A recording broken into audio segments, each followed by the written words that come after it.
So this is going to be a review of Zack Snyder's Justice League. I did a review of Man of Steel, Batman v Superman, Justice League the theatrical. So now we're on Zack Snyder's Justice League, obviously directed by Zack Snyder. Zack Snyder has a cult-like following that are really devoted to him. They're still devoted to him to this day, which is strange to me. But there was a whole campaign to get this version, Zack Snyder's actual vision, not the Joss Whedon crazy Warner Brothers cut that we got in the theater. I believe originally this was going to be a two-parter, which I guess makes sense if you wanted to involve all this. I mean, this is a 4-hour long movie. Obviously, that wasn't gonna fly. That wasn't gonna be, in the theater.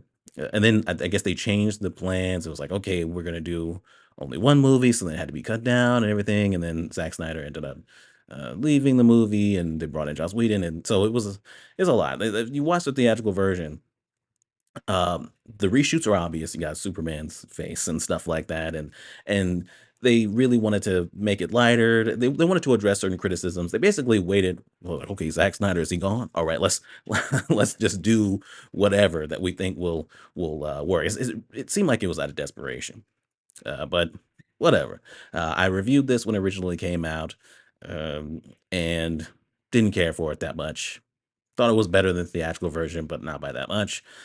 I'm pretty much in that same in that same place. I think that same way now after rewatching it again. So in this, it's pretty much the same plot, even though this movie is so much longer. It's very much the same overall plot. So we got Bruce Wayne, Batman, played by Ben Affleck once again. He's going around and getting these other metahumans that he saw on this drive or whatever it was from Lex Luthor, and he's putting them together to potentially defend the Earth from a threat that he heard about by Lex Luthor. He starts off going to get Aquaman, that is Arthur Curry, played by Jason Momoa. But that doesn't work. He ends up, swimming away. He doesn't believe what's going on, and so he goes to go get Barry Allen, the Flash, played by Ezra Miller, who is immediately okay with joining the team because he needs friends. So that's the same as it was in the theatrical. And then we have Wonder Woman, Diana, played by Gal Gadot. Once again, she was in Batman v Superman. She's still around. She's already has an established relationship with Bruce Wayne, and so she's already part of the team. And so she largely is the one that goes to go get Cyborg, Victor Stone, played by Ray Fisher in this. And just like in the theatrical, but even more so in this version, Cyborg is very important to the plot because the mother box, one of the mother boxes, was used to bring him back to life after his car crash, which this movie goes into way more than that theatrical one. Years and years ago, Darkseid came down to Earth, and he tried to terraform the Earth and take it over, right? Turn the people on Earth to parademons and things like that, as he's done to other planets, using the mother boxes. And this army made up of the Amazons, Atlanteans, the old gods, and the humans, they all fought him off and actually defeated him, sent him away. And along with that, there's also the anti-life equation, which he found on Earth, which he also wasn't able to get because they sent him away. So now, all these years later, Steppenwolf, an underling of Darkseid who's been exiled, who's trying to get back in Darkseid's good graces and come back home, he's going around. He's collecting the mother boxes on Earth. One from the Atlanteans, one from the Amazons, and one from the humans who just put it in a hole. And so now he has to really like go around to find it because it's kind of moved around to be able to terraform the Earth and all that. Basically, what Darkseid failed to do all those years ago. And there's also the anti-life equation. He's also trying to get that, and so the heroes have to come together to prevent that. But it seems like it's going to be too much for them, so they make the decision after some planning and everything to bring back Superman so he can help them out. This has added scenes, and then it has some of the same scenes that are way longer. But when it comes to the overall plot, this movie is a lot more similar to that theatrical version than people tried to say. But when it comes to the things that work about this, for one, the main thing, just right off the bat, it's more consistent. It's more consistent with Man of Steel and Batman v Superman, but it's more consistent as an overall movie. We don't have this forced comedy, these forced horrible jokes, bringing in Joss Whedon and being like, "Oh, okay, let's MCU this up." It didn't work. The Flash is still telling telling little jokes. He's still supposed to be the comedic character, and he's still annoying. Well, there's still things in here that were in that theatrical version that I didn't like when it came to the Flash, and there's still things, and there's new things that I didn't like with the Flash. But this movie is definitely serious to the point of being overly serious, which is a criticism of Man of Steel and Batman v Superman. But hey, at least it's consistent.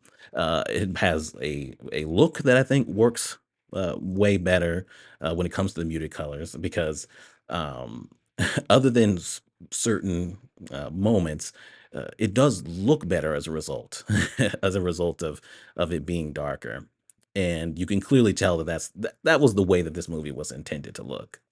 Uh, it has better development of the characters, especially Cyborg. We get to see him playing football. He had this backstory where he helped some girl, by hacking into her grades. I didn't feel like that was necessary, but we get to see him play football. His dad's never around for him.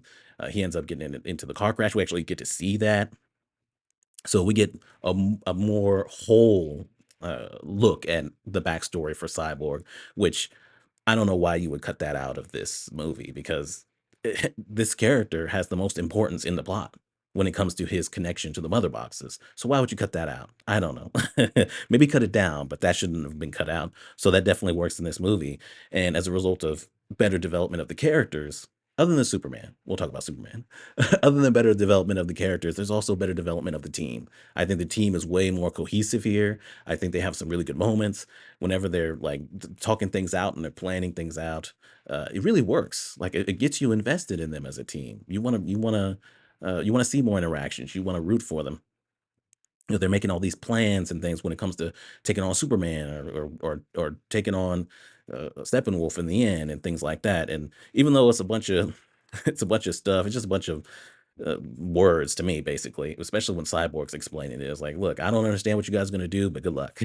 The climax of this movie, it's not ugly and orange, and it has probably the best moment of at least most of these DCEU movies, and it's when Flash has to turn back time because they lose. They actually lose, even with Superman coming back and helping them. Uh, they actually lose, and the Flash has to turn back time and help them, win in the end. And you see the world being remade while he's running and everything like that. His run is still goofy and ugly, but I like that. I was like, that was a really dramatic, well done moment. Like I was shocked by that even when I first watched this movie. So I think that the climax of this movie works better. I think the characters work better. I think they have a better relationship with each other, and there's not the forced comedy and the bad dialogue. I think this when it comes to the characters really works a lot better. Everyone, this is Alfred. I work for him. Alfred? Good day, Mom.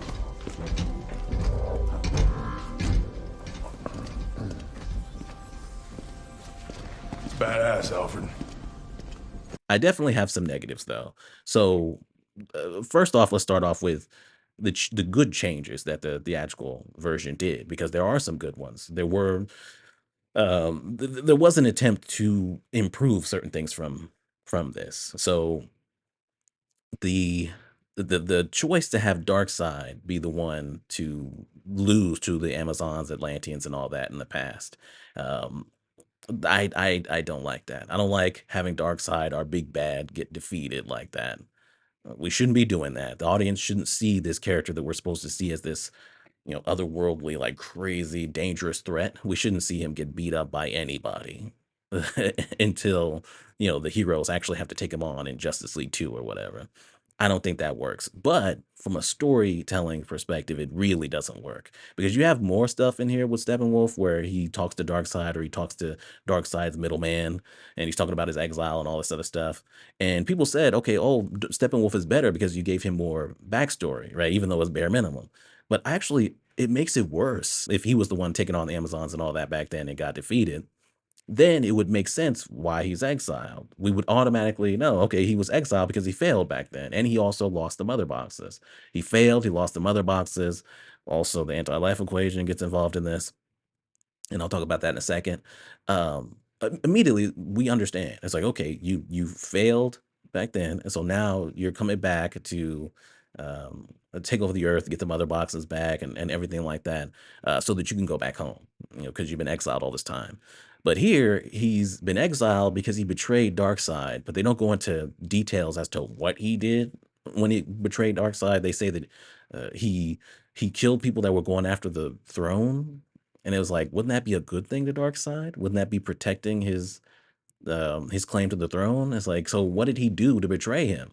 He's telling him he has to get 50,000 planets before he can come home. How long is that gonna take? It's like, what the fuck? So you added more to actually take more away from the character. It's like, there was very little, if any, development of Steppenwolf other than him saying "mother" over and over again. But the way that they did it here, it doesn't make any sense, especially when it comes to the anti-life equation. Pretty much all this doesn't make sense because Darkseid came down, he got his ass beat. The mother boxes are here on Earth. But for whatever reason, I guess he forgot because when Steppenwolf is like, "Hey, the anti-life equation is here," he's like, "It is?" It's like, how did you not did you forget? Because he found that out when he came over when he came here all those years ago. It's like, wait, what has to that's really dumb. So I believe the theatrical version is better in this regard when it comes to just take the anti-life equation out of this. This movie is way too long. It's 4 hours long. It's too long. It is just too long, man. Scenes go on for way too long that were in the original theatrical version. There are scenes in this that weren't in that theatrical that don't really need to be here. It's too fucking long. Examples of scenes that were in the original that are also in this, but are way longer. Bruce Wayne going to meet Aquaman. In this, we get the whole trip of him going down there and, in the snow, the mountains, and everything like that. He gets down there. Aquaman is pretending not to be Aquaman. That goes for way too long, and he's talking to the other people there, and Aquaman's translating for him. And it goes on for so long, and then he gets outside and he's talking to him. And I remembered this, but I forgot just how long it went on. Because after Aquaman's like, "You're out of your mind, Bruce Wayne," and swims away, these ladies come up and they start singing while he's swimming away, and one of them picks up his sweater that he had on and starts smelling it, and then she really starts belting out the song. It goes on for so long, man. Like, they come up to start singing while Bruce Wayne is watching him swim away. Bruce Wayne watches for a little bit, turns around, walks off, and they're still singing. It goes on for so long, man. And another example would be Wonder Woman with these terrorists. This scene don't need to be in either version of these movies, but at least they kind of they kind of cut it down or everything like that. It's not too egregious in the theatrical version. In this, it is so fucking long for something that does not go to anything. It is just a random terrorist threat that Wonder Woman's taken out. Not only do we have to see them setting things up, getting into the place, putting the hostages to the side and everything, we have to see the whole setup of that whole thing. But we all and then obviously Wonder Woman's looking down on them and goes in and starts taking them out. But when she starts fighting them, there is so much fucking slow-mo, so that makes it take even longer. It's like, okay, if you wanted to do slow-mo when she throws the bomb up into the air, okay, that's a dramatic moment. She's saving the day. That's the biggest moment of that situation. But her just going there and like dodging bullets and everything like that, that doesn't need to be in slow-mo. It's so much slow-mo in that scene. It is ridiculous. And then she also blows up the guy, the main guy that's doing all this terrorist stuff. And it's like she blew him up to the point where like it caused an explosion. It's like there's still hostages in the room with you. Why would you do that? Just take him out like you did everybody else. You were throwing them around like they were nothing. They were ragdolling. Just take him out. It's like, so that also didn't work.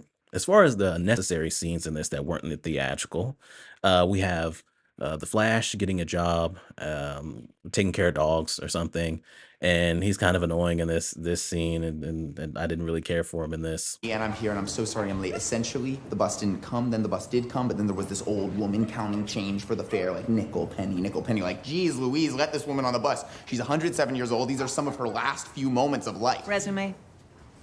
resume. He sees Iris West and they immediately have some kind of connection. They won't stop staring at each other to the point where she gets into a car accident with a truck.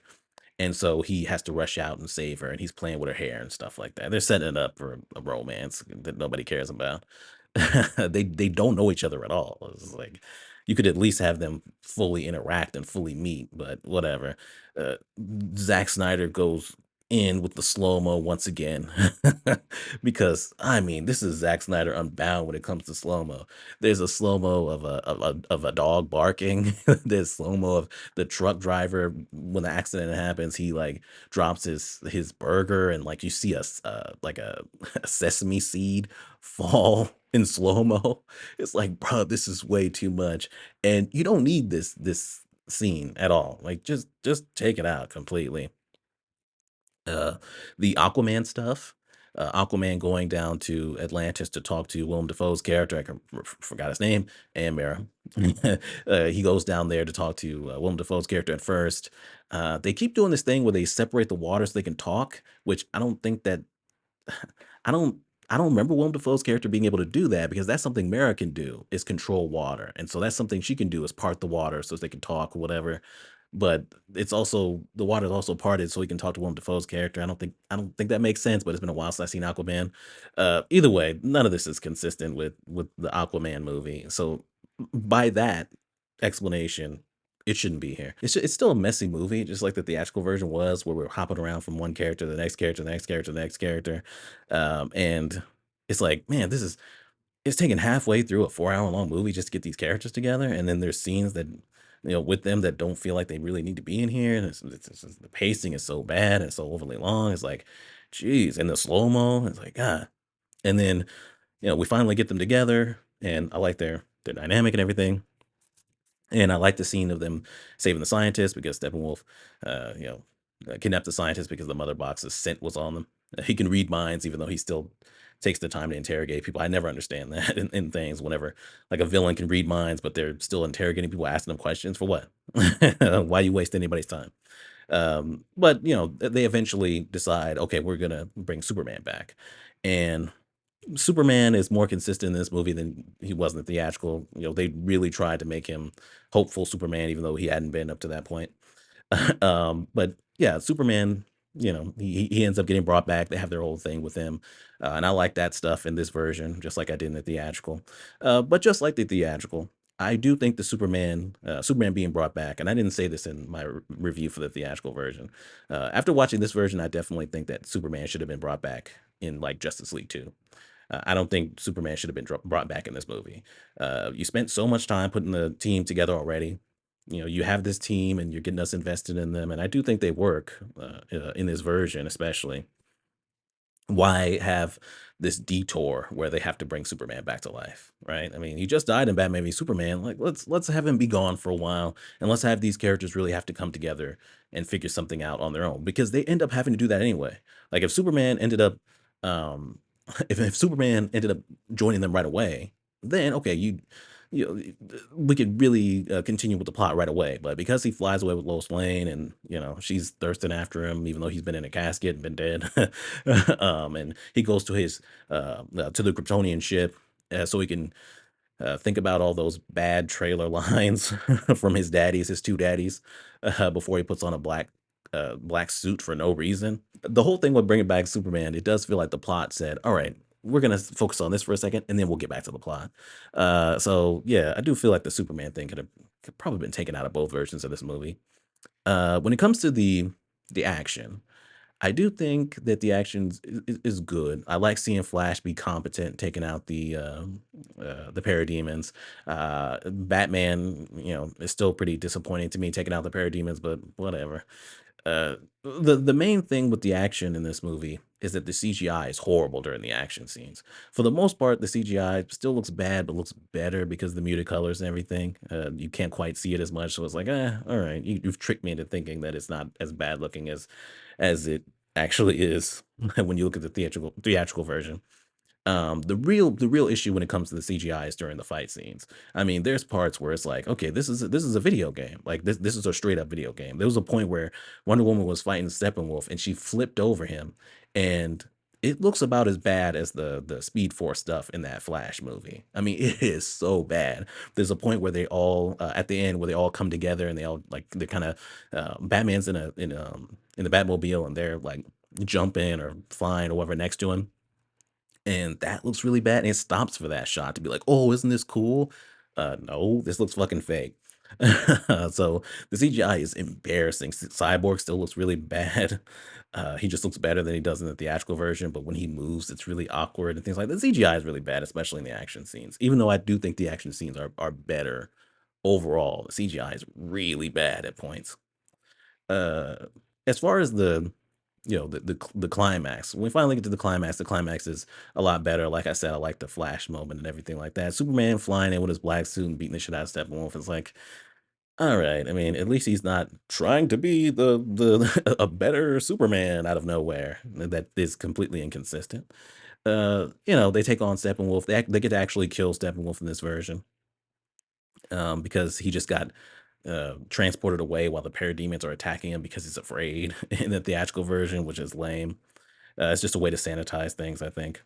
And then you get, I believe, at that point, you get the end, the Jesse Eisenberg stuff, the Jesse Eisenberg Lex Luthor stuff. But in this, he's talking to Deathstroke just about Batman. He's like, "Hey, Batman's Bruce Wayne." He's like, "Oh, tell me more." Instead of being like, "We need a villain team," because Warner Brothers was like, "No, we need to set this shit up." uh, um, and then obviously they're setting up the Justice League and everything like that. Martian Manhunter is in this movie for no real reason other than for a fan moment to see him. Like earlier on, there's a scene that's kind of touching between Martha and Lois Lane where they're talking about Superman being gone and everything and being there for each other. Turns out it was Martian Manhunter the whole time, and Martian Manhunter was that general or whatever in Batman v Superman. He was also in um, was he even in the no, he was no, he was in Man of Steel as well. Turns out that was Martian Manhunter the whole time. It's like, what the fuck? That was clearly a retcon to me. That didn't seem like it's been a thing that's, oh, we're just waiting to reveal it. Nah. And why is he pretending to be Martha to talk to Lois Lane? The world really needs you. The world really needs a fucking reporter. Like, what? The world really needs you and what you can do, bruh. Like, what are you talking about? And then he goes to see Bruce Wayne at the end, and the CGI on him looks horrible. He's like, "Hey, I'm gonna help you now," and Bruce Wayne's like, "Okay, I guess." And then we get the Mad Max shit where it's clear that Zack Snyder wants to do Injustice, and I guess maybe Darkseid uh, is using Superman or something like that. I don't know, and so that's why he's gone bad and whatever.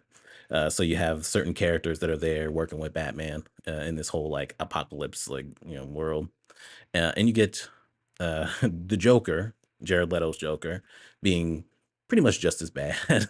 His delivery is so bad, bruh. He is like hilariously bad in this scene. And their dialogue is horrible. Batman's talking about killing him. I was like, Batman, you've killed so many people. Why didn't you kill him already? And he's like, I will fucking kill you. And Joker's like, I'll be the better man. He's like, it's so fucking bad. I swear to God. Before what, Bruce? Kill me? You don't want to kill me. I'm your best friend. Besides, who's gonna give you a reach around? Yeah, Joker is horrible in this. And this whole thing where, Superman pulls up and, they're like, oh, well, they're ready to fight him or whatever's going on. It's not good. It doesn't make me excited to see what Zack Snyder wanted to keep doing with this. It really doesn't. Yeah, this doesn't work. It doesn't work, man. It's too fucking it's too long, and it doesn't it's not that much better than the theatrical version that it justifies sitting through a 4-hour version of this movie, of this story. It just yeah, it doesn't work for me. I'm gonna give it a rental because there are good things about it. Like I said, the team and all that. Cyborg's backstory I like. It's got some good stuff in it. It's definitely watchable still, but I don't think it's good. I don't think it's good. I think we went from a bad movie, the theatrical version, to a more consistent, mediocre movie, mediocre version instead. But anyway, yeah, that's Zack Snyder's Justice League. Rental, subscribe, or whatever.